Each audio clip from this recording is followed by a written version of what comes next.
Not one, not two, but three home runs tonight for the Angels, and they still lose in the most Halos fashion ever. 3 solo shots, 3 runs the entire game in a 6-3 loss in Minnesota against the Twins. We'll talk about the frustrating defeat on tonight's edition of the Locked On Angels Postcast right now.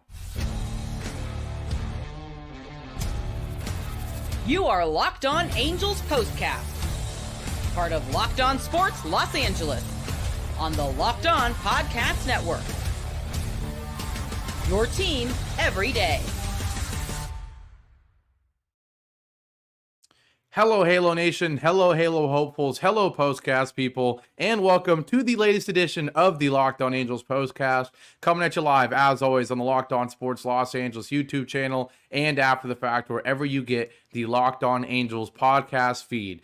I'm Gavin Carlson. If you don't know who I am, I spent the last 4 years as a credentialed journalist in the LA area, and I'm now, of course, a part of the Locked On Podcast Network, where it is your team every day. Our team is the Angels, and tonight, a 6-3 defeat in Minnesota against the Twins, back-to-back losses. This time, not a crazy bad start from a starting pitcher for the Angels. Jack Kochanowicz was okay, and you think, okay, the starting pitcher is okay, and your team hits 3 home runs. Surely you won the game, right? Nope, not our Angels, because all 3 home runs are solo shots. The offense does absolutely nothing else other than that, despite having 10 hits, and they fall 6-4, thanks to that last run in the 9th inning, 6-4, the final. Before we jump into this one, a quick shout out to everybody in here. Love seeing so many people in here every single night. I know it's been a rough end to the season. You know, there was points there where it was looking like maybe win streaks were going to happen and whatnot, and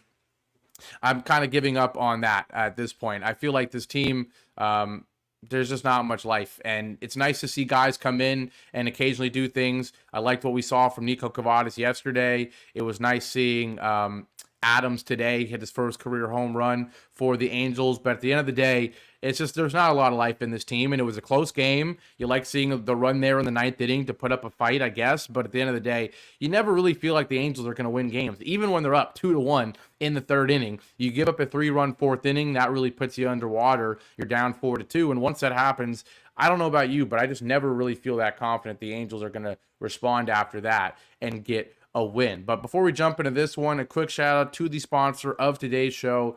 It is Game Time. Download the Game Time app, create an account, and use code LOCKEDONMLB for $20 off your first purchase. And where we start today is we'll talk about the home runs. I know we could easily start talking about the 3-run 4th inning for the Twins, the biggest inning in this game. Talk about Jack Kochanowicz overall not being at his best. I feel like I've talked about the rotation so much in recent episodes, talking about what's it going to look like in 2025. Every single day, I'm talking about, is it Canning? Is it Kochanowicz? Is it Davis Daniel? Is it Zach Plesac? No.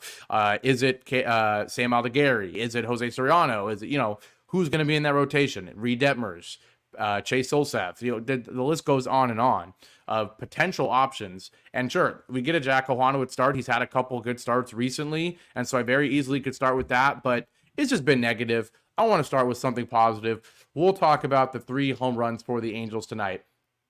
Taylor Ward wastes no time, absolutely no time. A leadoff home run in the 1st inning, obviously. 5th pitch of the game, 1-2 pitch, absolutely crushes a fastball right down the middle. 109.4 exit velo, 416 feet. He's up to 23 home runs on the year, and you got to give Taylor Ward a lot of credit because he's been a guy who I've ripped into, a lot of the fan base has ripped into, but he has, ever since he's been moved into the leadoff spot, he has been hitting a lot better. And like we keep saying, even when he goes on these big hitting streaks, the average doesn't go up that much because he goes 1 for 4 every night. But if you're going 1 for 4 with a walk and a home run every night, that's good enough. The average is creeping closer and closer to 250. The OPS is closer and closer to over 760.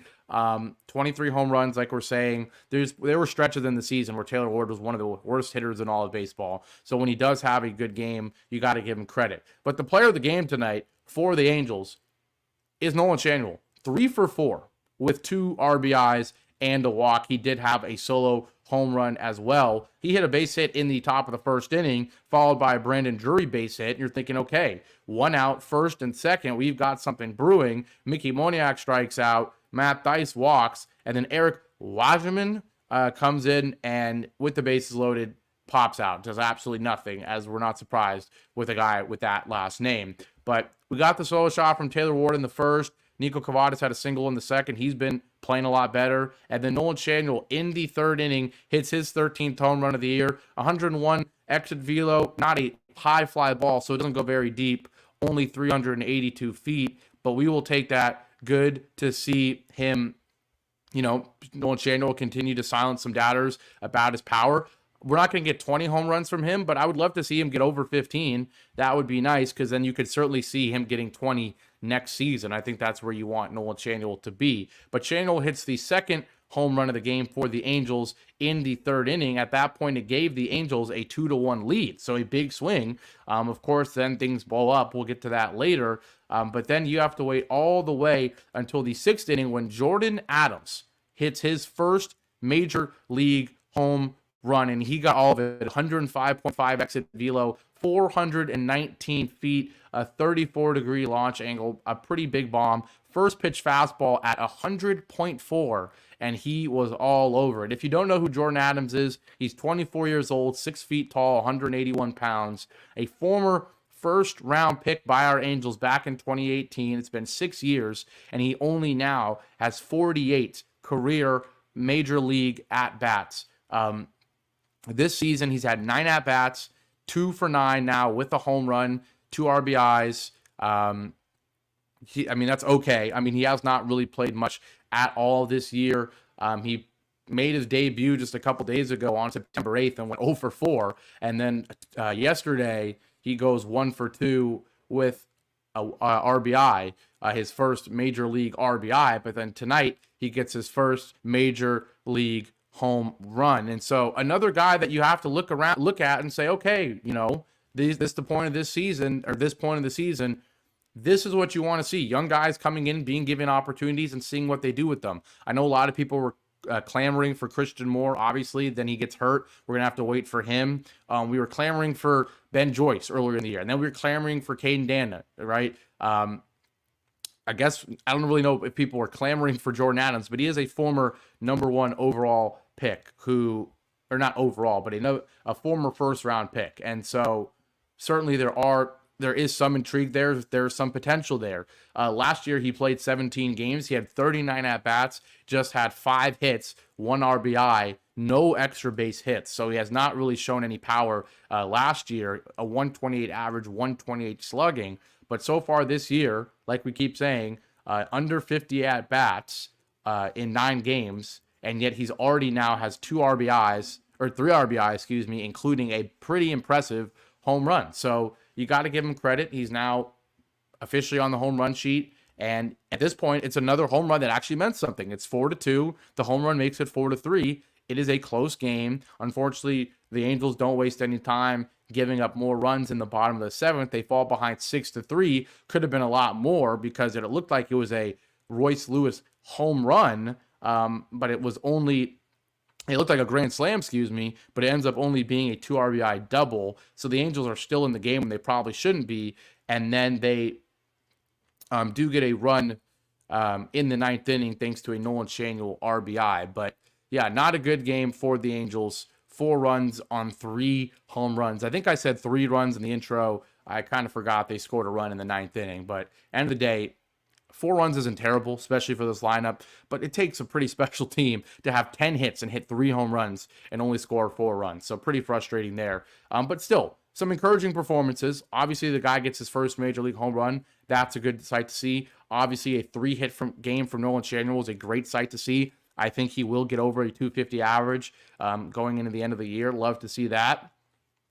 Nico Kavadas, another multi-hit game. The average is over 200. The OPS is over 670. Doesn't take that many more games for this guy's slash line to completely transform into something that looks encouraging. So good for Nico Kavadas. He had 3 hits yesterday. He has 2 tonight. No RBIs tonight, but a walk as well. Gets on base 3 times again. And slowly you're like, okay, maybe we're seeing something there. And then Adams, of course, 2 for 4 as well. So got to be encouraged by both of those things. It's not really a frustrating loss in terms of the performances. It's just a loss that makes you chuckle a little bit because, how do you hit 3 home runs and only score four runs? That's pretty special. But when we come back after our first break, we'll talk about Jack Kochanowicz and also the rest of the pitching for the Angels tonight. Unfortunately, Burke gives up 2 costly runs, and it could have been a lot more if it was ruled a grand slam. We'll get to that and your comments after our break here on the Locked On Angels Postcast. Now, once again, today's show is brought to you by Game Time. And if you know me, you know I love Game Time. Like that time in August when I went to New York, or I guess it was July, and I went to New York and I went to 2 games in a matter of a week. The New York Liberty game, a New York Yankee game. And both times I bought my ticket to the game while I was on the subway on the way to the game. That's how confident I was in Game Time that I was going to get my ticket the second I wanted it for the price I wanted it with Game Time. Game Time is an authorized ticket marketplace in Major League Baseball, and it has a new feature called Game Time Picks that makes getting tickets for your favorite live events even easier. Game Time Picks filters out the fluff to show you only incredible deals on great seats, so you don't have to waste time searching through thousands of tickets. I also use Game Time a couple days later, after that Yankees game. I was back in the Bay Area. I went to a Chelsea game, as you can see behind me, big Chelsea fan here, at Levi Stadium in the Bay Area. And once again, I bought my tickets on the way to the game. And there's so many, there's all these options right in the stadium of where you can sit. You don't know what really is the best deal. Game Time, they make it easy. They have lightnings that show you these flash deals that are not going to be available for very long, but they're good. And there's also these yellow logos that show you just the best deals overall. And now there's Game Time Picks as well. So there's just so many little hidden features that make it a lot easier to know what's actually a good price for your ticket. There's also the all-in pricing feature. If you toggle this feature, you must toggle it. But if you do, it shows you the total upfront with no surprise fees at checkout, seat views from your seat, the lowest price guarantee, Game Time ticket coverage, and so much more. So take the guesswork out of buying tickets with Game Time. Download the Game Time app, create an account, and use code LOCKEDONMLB for $20 off your first purchase. Terms apply. Again, create an account and redeem code LOCKEDONMLB for $20 off. Download Game Time today. What time is it? Game time. Back here live on the Locked On Sports Los Angeles YouTube channel. This is the Locked On Angels Postcast. I am Gavin Carlson, and the Angels fall tonight 6-4. 3 home runs, not enough for the Angels, as they only score 4 runs, with those 3 home runs all being solo shots. The reason, partially, was because not the best start from Jack Kochanowicz. I mean, let's be honest, he wasn't terrible. But he was not great either. 5 2/3 inning, gives up 7 hits, 4 runs. He had just 3 strikeouts. We know that's not his thing. He only walked 1, which is encouraging, and he did give up a home run. It really all came for him in the 4th inning. He gave up a run in the 1st inning, erasing Taylor Ward's home run that gave us the lead, courtesy of a Matt Wallner home run that was absolutely destroyed. Just one of those cases where he threw a sinker in the exact same spot, back-to-back pitches. Not really a terrible location, but it's kind of caught a lot of the plate, and Wallner was able to destroy it 435 feet. But then we fast forward all the way to the 4th inning. At this point, the Angels are up 2-1, and this is where things kind of implode for Kochanowicz. He gives up back-to-back singles to lead off the inning. Carlos Santana and then Trevor Larnach, I believe is how you say it, go back-to-back. Santana gets to 3rd, so it's 1st and 3rd with nobody out. Then he gets one of his 3 strikeouts of the entire game, striking out Royce Lewis, an impressive at-bat, falls behind 2-0, evens it up at 2-2. Lewis fouls off a pitch, and then on the 6th pitch of the at-bat, he strikes out Lewis looking with a sinker at the knees. So then you're like, okay, maybe he's going to get out of this when 1st and 3rd, nobody out. Impossible. It's now 1st and 3rd, 1 out. You just need a double play. But unfortunately, 1st pitch, he throws a sinker right down the middle. It's the right idea. If this is a 1st pitch sinker that's down, you might get a hard hit ground ball for a double play and you leave the inning unscathed. But unfortunately, the ball was not down. It was right down the middle, and Castro absolutely rips one 102 exit velo to center field up the middle. Carlos Santana scores, and just like that, it's 2-2. But they were just getting started because then Brooks Lee has one of the biggest swings of the game, 2 on, 1 out, and he gets a first pitch sinker. Once again, not terrible. Would have liked it to be a little lower.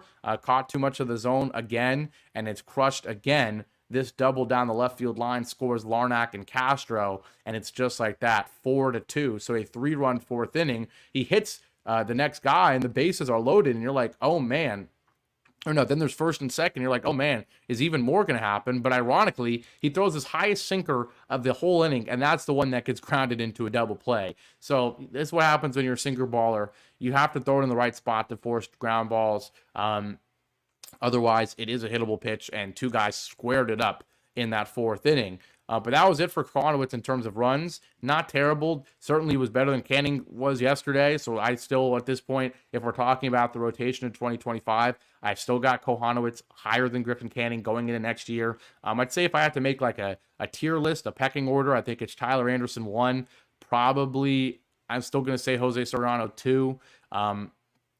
I'd say probably Reed Detmers 3, believe it or not. Cade and Dana 4. And then I would probably say Jack Kochanowicz 5, Griffin Canning, I guess 6. But hopefully Sam Aldegari can quickly take that over. Aldegari might already be at 6 above Griffin Canning, honestly. So not really a start that changes too much in terms of my opinion of Jack Kochanowicz. He really just had one poor inning. Other than that, he wasn't terrible. He wasn't amazing. Unfortunately, the other big inning comes in the bottom of the 7th inning. Burke in, and he gives up what probably could have easily been a grand slam to Royce Lewis with the bases loaded in the 7th inning. Fortunately, the call is overturned and it's just a double, but just not a good inning at all for Brock Burke. He comes in and immediately gets it out in the bottom of the 6th, but then in the bottom of the 7th, leadoff single from Christian Vasquez. Then Kyle Farmer is a pinch hitter, and boy, was that a great call because he immediately doubles. So then it's 2nd and 3rd. A nice piece of pitching here. Burke, the lefty, against the lefty in Wallner, and he's able to strike him out on 6 pitches. Then they walk Carlos Santana because you don't want to face a guy that can hit righty. But then the Twins, knowing this is one of their bigger innings of the game, one of the bigger innings of their season as they're fighting for their playoff spots, they make another pinch hit. They bring in Jose Miranda for Trevor Larnach. Shout out to Burke. He's able to strike out the righty Miranda in just 3 pitches. And you're like, wow, he's going to get out of this one. But then Hunter Strickland comes in. And Hunter Strickland is the one, who gives up the absolute bomb to Royce Lewis on just the 2nd pitch of the game. Not even a terrible pitch, a sinker down and in, but I guess Lewis was waiting for it. And he crushes it off of Hunter Strickland. Could have been a home run, 383 feet, 106.2 exit velo, but it is overturned, called the double. Vasquez and Farmer score, but Santana and Royce Lewis himself do not. And then Strickland's able to get a line out from Will Castro. So ends up just being 6-3 at that point. Could have been 8-3. The game would have certainly been over, but instead 6-3. Okay, maybe the Angels still have a little bit of life. Unfortunately, they have a 1-2-3 top of the 8th, and then they do score a run in the 9th. But it did not matter. Also have to give a shout out to Mickey Moniak. He had a nice catch in the bottom of the 8th inning, sliding.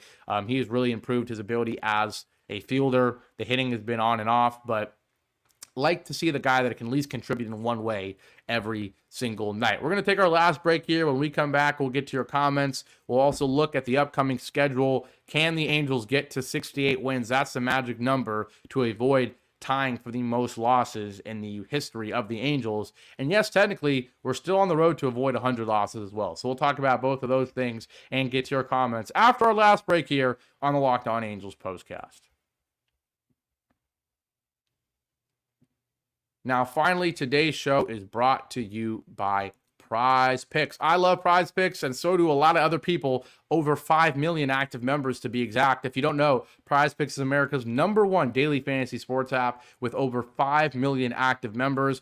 PrizePicks is the easiest and most exciting way to play daily fantasy sports because unlike other apps on PrizePicks, it's just you against the numbers. All you do is pick more or less on 2 to 6 player stat projections and watch the winnings roll in. Right now in the month of September, 1 Caleb Williams passing yard gets you 1 win on PrizePicks every week. That's right. Only 1 yard gets you an automatic win every football weekend in September. 4 weeks of free doubling. 4 weeks of free W's. Don't miss this deal because on PrizePicks, it's gone when September ends. I know Caleb Williams didn't look phenomenal or anything in his debut, but certainly he's always going to get you more than 1 yard. And trust me, I think he will get better as the games go on. I still think he's amazing, despite me being a UCLA fan and anti-USC. But yeah, go ahead, take advantage of that. Right now, you can win up to 100 times your money. It's the best way to get action on sports in states like California, Texas, and Georgia, where sports betting is not legal. PrizePicks is. So download the PrizePicks app today and use code LOCKEDONMLB to get $50 instantly when you play $5.